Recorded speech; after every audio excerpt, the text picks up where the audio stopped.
Zoti tregoi se Beni Israilët adhuruan viçin. Për të treguar edhe fundin atyre që adhuruan viçin, Zoti urdhëron e thot: Innal ladhina ittakhadhu al-ijla sayanaluhum ghadabun min rabbihim wa dhillatun fil hayati ad-dunya wa kadhalika najzi al-muftarin. Padyshim mbi ata që morën për Zot viçin, së shpejti do të zbres zemrimi i Zotit dhe në dynja atyre do t'u takojë poshtërsia. Kështu i ndëshkojmë ne ata që i vënë shpifje Zotit. Walladhina amilu sayyi'at thumma tabu min ba'diha wa amanu inna rabbaka min ba'diha laghafurur rahim. Dhe ata që bën shumë faje, pastaj bën teube dhe besuan, që janë për të besuar, padyshim që Zoti yt, o i dashurim, është falës i fajeve të atyre pasi ata të bëjnë teube dhe ai është mëshiruesi i atyre. Fahri Raziu thotë se fjala sayyi'at përfshin të gjitha fajet e mëdha e të vogla dhe ajeti tregon se teubi është e pranueshme për të gjitha fajet. Zoti tregoi veprimet e Musait kur ai ishte i zemëruar për të treguar edhe se ç'bëri ai pasi u zbut zemrimi. Zoti urdhëron e thot: "Walamma sakata an Musa al-ghadab akhadha al-alwah wa fi nuskhatiha huda wa rahmatan lil-ladhina hum li rabbihim yarhabun." Kur Musait i ul zemrimi, mori pllakat e vëna në tokë, në të cilat ishin të shkruara udhëzim që të çonte besimin në një Zot, që të çon në lumturinë të dyja jetët, që përmban urdhra dhe ndalime, që janë shpëtim për ata e për ato që veprojnë sipas tyre në dynja e në ahiret, ka edhe mëshirë, edhe shpërblime të mjaftueshme për ata që e kanë frikë Zotin e vet. Bejzaviu thotë se shkaqet e uljes së zemrimit të Musait ishin fjalët e Harunit dhe teubja e Beni Israilëve. Wakhtara Musa qaumahu 70 rajula لميقاتنا فلما أخذتهم الرجفة قال رب لو شئت أهلكتهم من قبل وإياي أتهلكنا بما فعل السفهاء منا إن هي إلا فتنتك تضل بها من تشاء وتهدي من تشاء أنت ولينا فاغفر لنا وارحمنا وأنت خير الغافرين.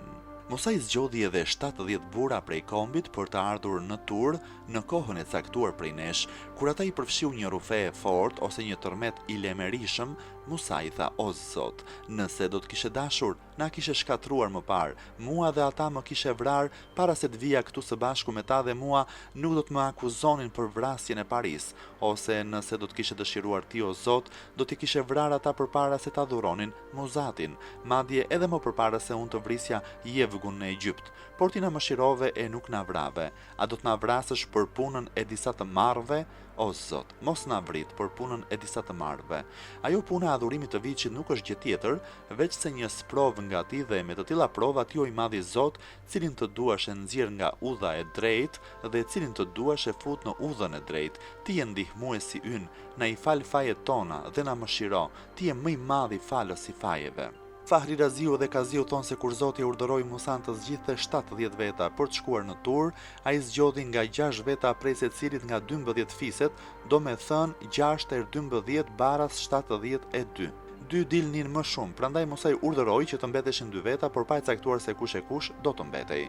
Ky urdhër i Musait shkaktoi shumë grindje dhe thashë theme derisa Musa i tha: "Ata që do të mbeten pa shkuar do të kenë më shumë sevap se sa ata që do të shkojnë." Kjo fjalë e Musait shoi grindjen dhe kështu mbetën pa shkuar Jushai dhe Kalibi.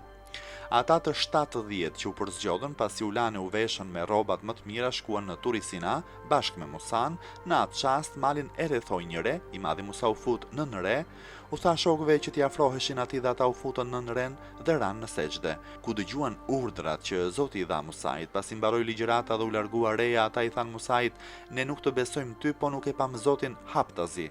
Prandaj na e trego Zotin që ta shohim."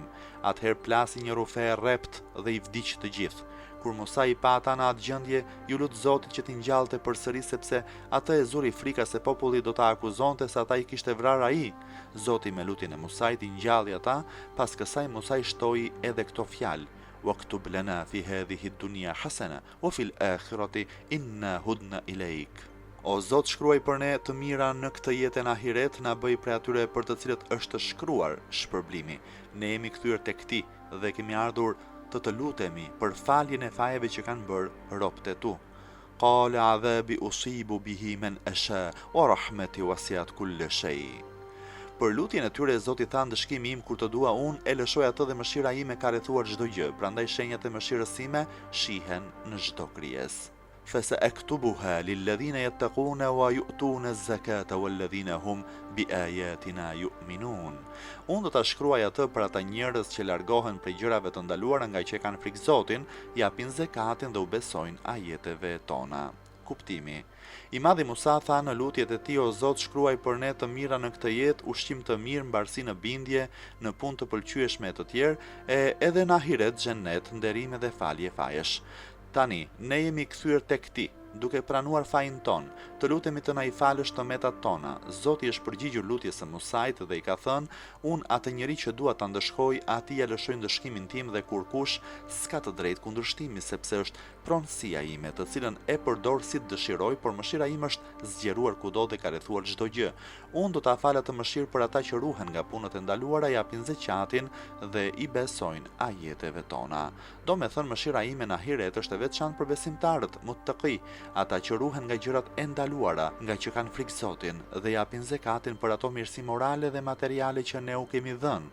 U besojnë ajeteve tona, të cilat tregojnë se Allahu është vetëm një, në ahiret të pafet s'kan pjesë nga mëshira jon. Zoti tregoi se cilësitë atyre që meritojnë t'u jepen të mira në dynja janë frika ndaj Zotit, dhënia e zekatit, por të treguar se një cilësi tjetër të atyre është edhe ndjekja e Muhamedit, ndjekja e atij profeti që s'ka ditur as shkrim e as këndim, ummi. Zoti urdhëron e thot: "Alladhina yattabi'una ar-rasula an-nabiyya al-ummiyya alladhi yajidunahu maktuban 'indahum fit-Taurati wal-Injil." Ata njerëz që ndjekin pejgamberin I cili është profet I pashkolluar që beson në Allah dhe në fjalët e tij, të cilat I gjejnë në Teurat dhe që I kanë parë edhe në Ungjil, që ka zbritur pas Teuratit. Ya'muruhum bil ma'rufi wa yanhahum 'anil munkar wa yuhillu lahum at-tayyibat wa yuharrimu 'alayhim al-khaba'ith. Ai profeti I madhëruar I urdhëron ata në punë të mira dhe I ndalon nga punët e liga. Ai u bën halal mirësit. Pse? A ka mirësi që s'është e bukur, por të keqen dhe gjërat e këqija u bën haram. O yadau anhum israhum wal aghlal allati kanat alayhim. Ai u heqë dhe ato detyrat e rënda dhe dispozitat e zorshme. Kuptimi. Ata që meritojnë të mirat në dynja e në ahiret janë ata që ndjekin pejgamberin e madhëruar I cili është profeti pashkolluar, ummi, cilësitë atij pejgamberi dhe emrin e tij e gjejnë të shkruar në Teurat e në Injil, Ungjil, libra që ata I kanë në përduar. Puna e atij profeti është të urdhërojë për punë të pëlqyera në mendje në sheriat dhe të ndalojë nga gjërat e shëmtuara. Ai lejon punët e mira dhe ndalon punët e këqija. Ai heqë edhe detyrat e rënda. Shpjegime. Fahri Raziu dhe Hazini thonë se ata që ndjekin pejgamberin është për Beni Israilët dhe për të krishterët që kanë vërtetuar profecinë e Muhamedit, duke I parë cilësitë e tij në Teurat e në Ungjil, ose është për gjithë ummetin, sepse thënia e ajetit që cilësitë e tij janë të përmendura në Teurat e në Ungjil dhe s'ka ndonjë pengim që të përfshin gjithë ummetin. Rasulin, të dërguarin, është për pejgamberin ton Muhammed Mustafa alayhi salam, sepse ai ka fituar këto dy mbiemra të lartë, Rasul dhe Nebi. Pejgamberi ynë është quajtur edhe ummi, sepse ai s'dinte as të shkruante as të lexonte, dhe qenia e tij ummi është një mrekulli e madhe dhe treguesi profecisë së tij, duke mos ditur as shkrim e as lexim, dhe të komunikoj Kuranin, që përfshin dituritë e të parëve dhe të mbrapmëve, dhe ta këndoj atë mbrëmje e mëngjes pa shtuar e pa ndryshuar asgjë në të paralajmëroj gjëra që s'kishin ndodhur, por që ndodhen ashtu siç I kishte paralajmëruar ai. Do e mos që këto vërtetojnë qenien e tij profet I dërguar nga ana e Zotit. Sikur ai të mos ishte ummi, kundërshtarët do ta akuzonin e do t'i thoshin se Kuranin e ka marrë prej librave të tjerë, por meqense ai ishte ummi, nuk ka mbetur ndonjë shteg për ta akuzuar, por edhe nëse a akuzojnë, akuza s'ka asnjë vlerë.